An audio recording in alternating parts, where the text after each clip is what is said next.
वक्रतुंड महाकार्य सूर्यकोटि समप्रभ निर्विघ्नं कुरु मे देव सर्वकार्येषु सर्वदा। गजाननं भूगणादिसेवितं कपितजम्बूफलचारुभक्षणम् उमासुतं शोकविनाशकारकं नमामि विघ्नेश्वरपादपङ्कजं। कर्पूरगौरं करुणावतारं संसारसारं भुजगेन्द्रहारं सदा वसन्तं हृदयारविन्दे भवं भवानी सहितं नमामि। शान्ताकारं भुजगशयनं पद्मनाभं सुरेशं विश्वाधारं गगनसदृशं मेघवर्णं शुभांगं लक्ष्मीकान्तं योगविद्याविनगम्यं वन्दे विष्णुं भवभयहरं सर्वलोकैकनाथं। नीलाम्बुजश्यामलकोमलांगं सीतासमारोपितवामभागं पाणौ महासाय विचारुचापं नमामि रामं रघुवंशनाथं। देवी प्रपन्नारति हरे प्रसीद प्रसीद मातऽखिलतो जगस्य प्रसीद विश्वेश्वरी पाहि विश्वं त्वमेव श्रीदेवी चराचरश। नीलाञ्जनं सम्भासितं रविपुत्रं यमाङ्ग्रजं छायामार्तण्डसम्बोधितं तं नमामि शनेश्वरं। ब्रह्मा मुरारी त्रिपुरान्तकारी भानु शशि भूमिसुतो बुधस्य गुरु च शुक्र शनि राहुकेतवः सर्वे कुर्वन्ति मम सुप्रभातम्। गुरुर्ब्रह्मा गुरुर्विष्णु गुरुर्देवो महेश्वरा गुरुर्साक्षात् परब्रह्म तस्मै श्री गुरवे नमः। हरे राम राम राम हरे हरे, हरे कृष्ण कृष्ण कृष्ण हरे हरे, हरे राम राम हरे हरे, हरे कृष्ण कृष्ण कृष्ण हरे हरे, हरे राम राम हरे हरे, हरे कृष्ण कृष्ण कृष्ण हरे हरे, हरे राम राम हरे हरे, हरे कृष्ण कृष्ण कृष्ण हरे हरे।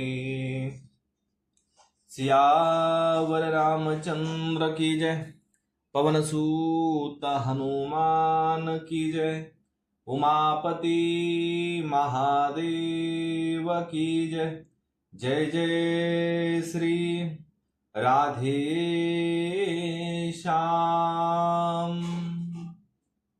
पिछले भाग में हमने पुरंजनोपाख्यान का तात्पर्य यह कथा सुनी। इस भाग में हम प्रचेताओं को श्री विष्णु भगवान का वरदान, यह कथा अपने हरि उद्योग इस चैनल के माध्यम से सुन रहे हैं। तो आइए कथा में प्रवेश करते हैं। नैमिषे सुतमाशिनं भिवाद्य महामतिं कथा अमृत रसास्वाद कुशलः सौनको ब्रवीत। वासुदेव सुतं देवं कंस चानूरमर्दनं देवकी परमानंदं कृष्णं वन्दे जगद्गुरुं। यदा यदा हि धर्मस्य ग्लानिर्भवति भारत अभ्युत्थानमधर्मस्य तदात्मानं सृजाम्यहम्। ॐ करारविन्दे पदारविन्दं मुखारविन्दे विनिवेशयतं वटस्य पत्रस्य पुटे शयानं बालं मुकुन्दं मनसा स्मरामि। ॐ परमात्मने नमः। ॐ वासुदेवाय नमः। ॐ श्रीकृष्णाय नमः।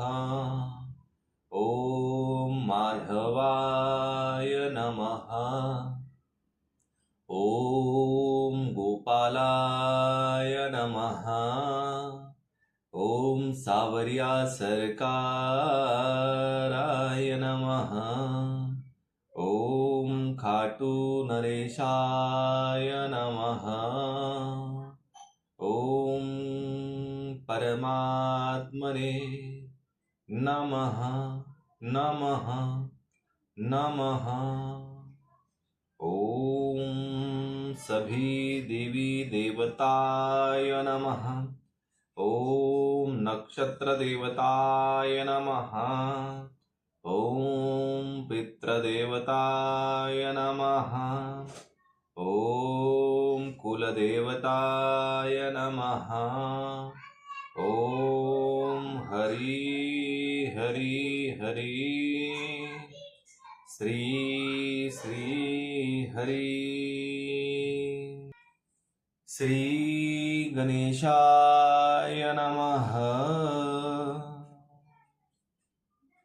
आदि नमनवागेश्वरी ब्रह्मयाचीति कुमरी माझे नमन गातीच्या चरणी बारंबार मस्तके नमवी तसे।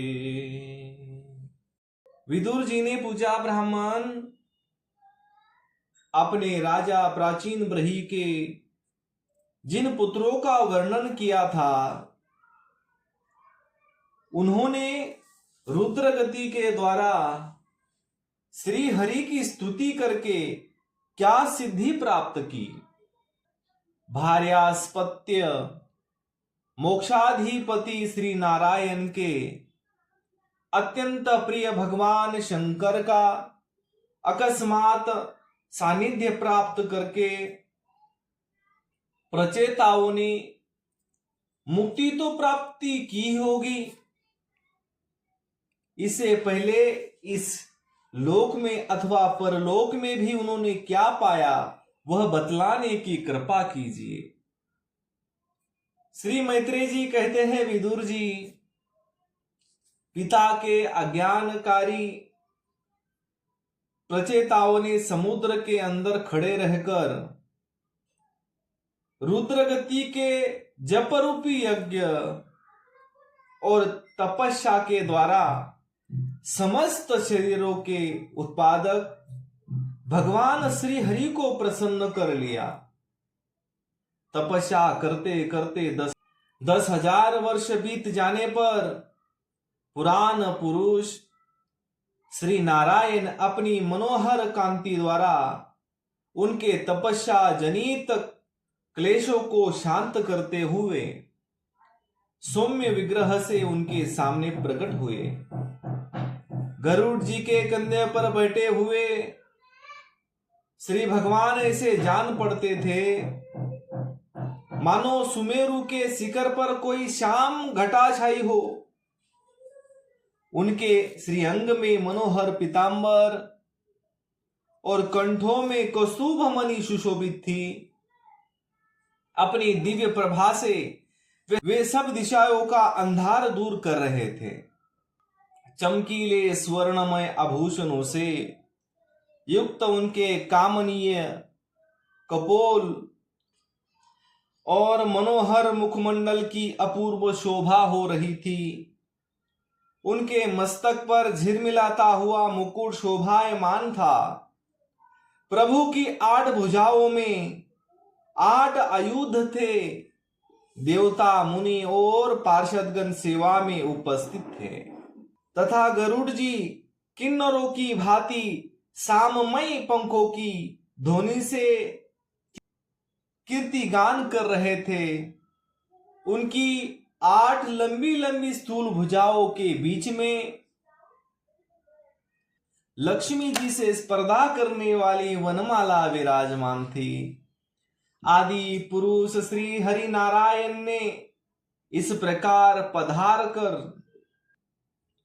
अपने शरणागत प्रचेताओं की ओर दिव्य दृष्टि से निहारते हुए मेघ के समान गंभीर वाणी से कहा।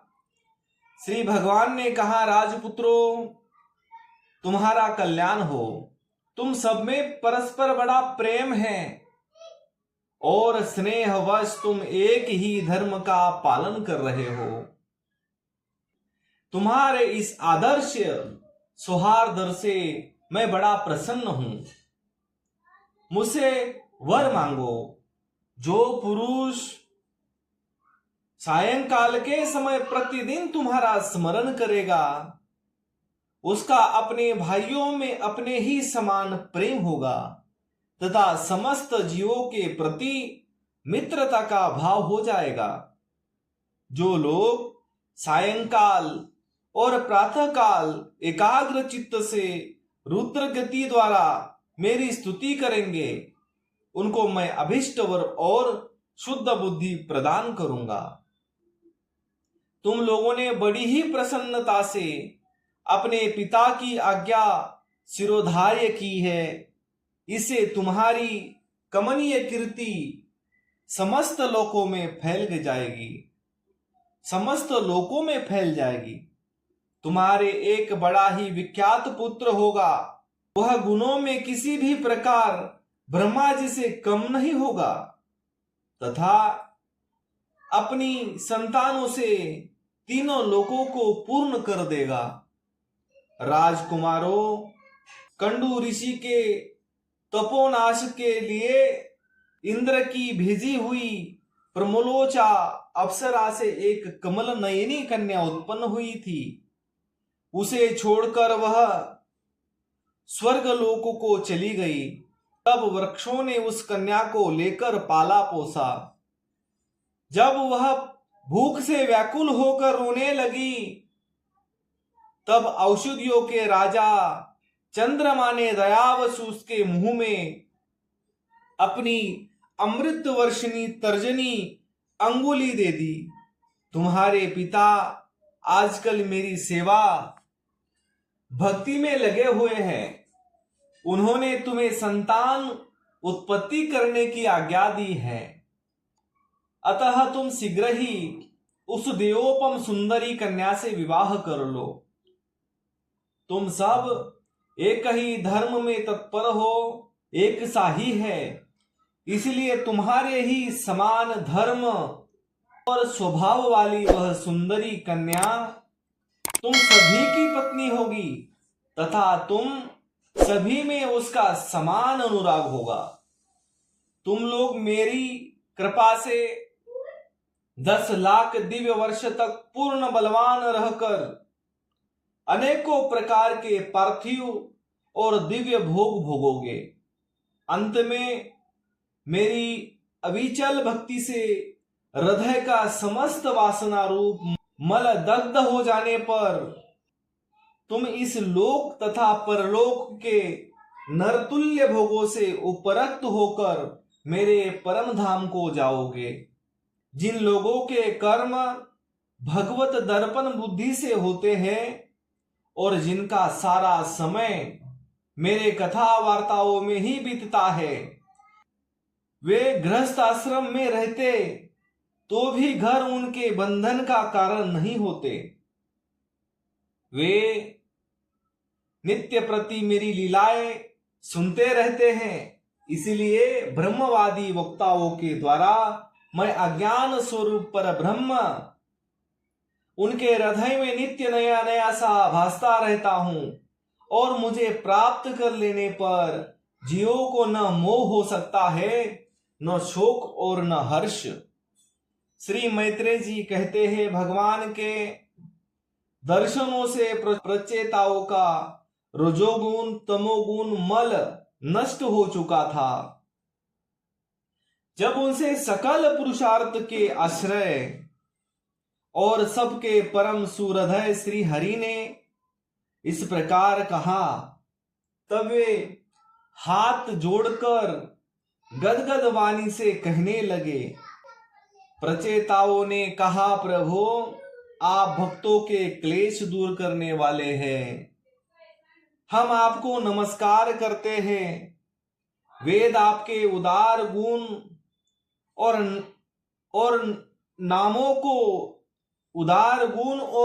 नामों को निरूपण करते हैं।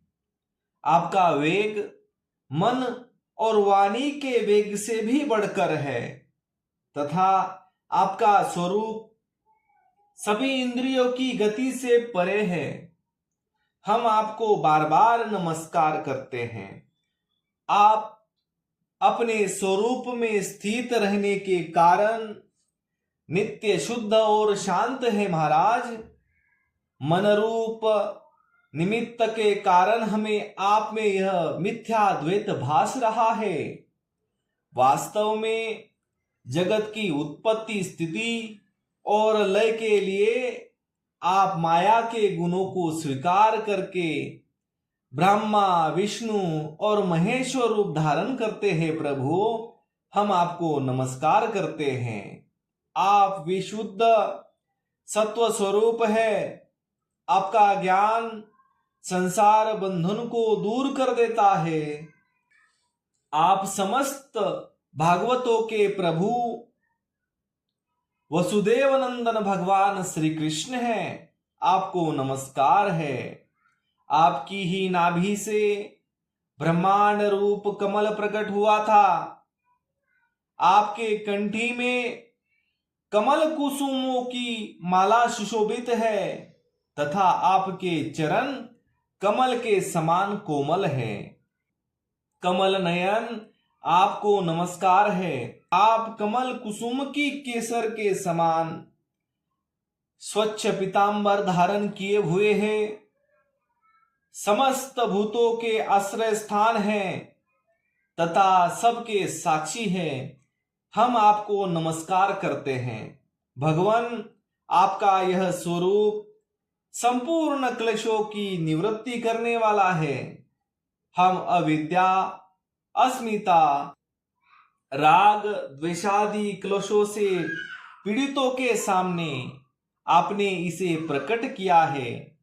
इसी से बढ़कर हम पर और क्या कृपा होगी। मंगल हरि प्रभु दीनों पर दया करने वाले समर्थ पुरुषों को इतनी ही कृपा करनी चाहिए कि समय समय पर उन दिन जनों को ही इस प्रकार स्मरण कर लिया करे। इसी से उनके आश्रितों का चित्त शांत हो जाता है। महाराज आप तो शूद्र से शूद्र प्राणियों के भी अंतःकरण में अंतर्यामी स्वरूप से विराजमान रहते हैं। फिर आपके उपासक हम लोग जो जो कामनाएं करते हैं, हमारी उन कामनाओं को आप क्यों न जान लेंगे। जगदीश्वर आप मोक्ष का मार्ग दिखाने वाले और स्वयं पुरुषार्थ स्वरूप है। आप हम पर प्रसन्न हैं। इससे बढ़कर हमें और क्या चाहिए। बस हमारा अभीष्ट वर तो आपकी प्रसन्नता ही है। तथापि नाथ हम एक वर आपसे अवश्य मांगते हैं। प्रभु आप प्रकृति आदि से परे है और आपकी विभूतियों का भी कोई अंत नहीं है। इसलिए आप अनंत कहे जाते हैं। यदि ब्राह्मणों को अनायास ही कल्पवृक्ष मिल जाए तो क्या वह किसी दूसरे वृक्ष का सेवन करेगा? तब आपकी चरण शरणों में आकर अब हम क्या क्या मांगे? हम आपसे केवल यही मांगते हैं कि जब तक आपकी माया से मोहित होकर हम अपने कर्मानुसार संसार में भ्रमते रहे, तब तक जन्म जन्म में हमें आपके प्रेमी भक्तों का संग प्राप्त होता रहे। हम तो स्वर्ग और मोक्ष को भी कुछ नहीं समझते, फिर मानवीय भोगों की तो बात ही क्या है। भगवत भक्तों के समाज में सदा सर्वदा भगवान की मधुर मधुर कथाएं होती रहती है, जिनके श्रवण मात्र से शोभा तृष्णा शांत हो जाती है। वहां प्राणियों में किस प्रकार का वैर विरोध या उद्वेग नहीं रहता। अच्छे अच्छे कथा प्रसंगों द्वारा निष्काम भाव से सन्यासियों के एकमात्र आश्रय साक्षात श्री नारायण देव का बार बार गुणगान होता रहता है। आपके वे भक्तजन तीर्थों को पवित्र करने के उद्देश्य से पृथ्वी पर पैदल ही विचरते रहते हैं।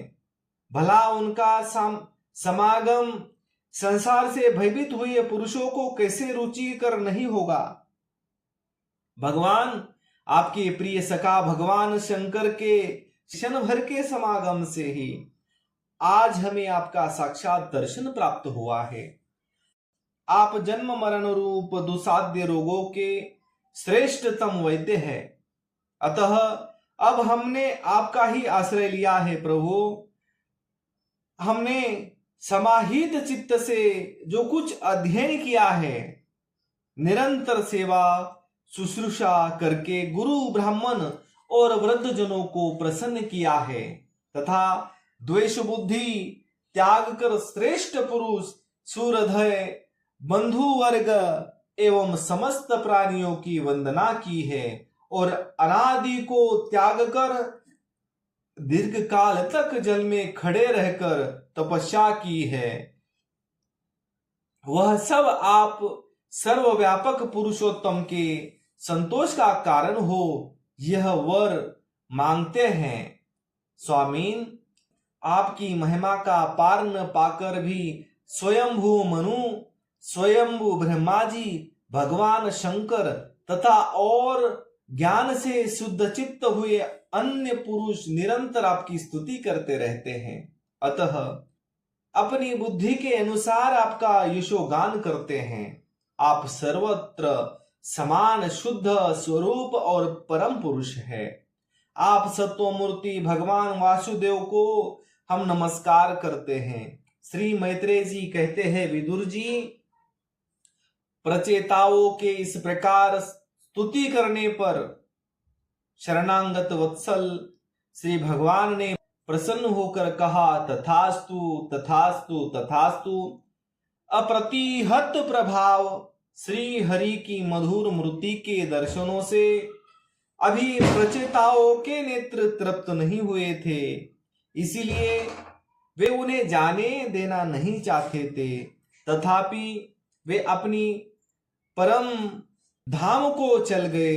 इसके पश्चात श्री मैत्रेय जी कहते हैं, विदुर जी, प्रचेताओं के इस प्रकार स्तुति होने पर शरणागत वत्सल श्री हरि भगवान ने प्रसन्न होकर कहा, तथास्तु।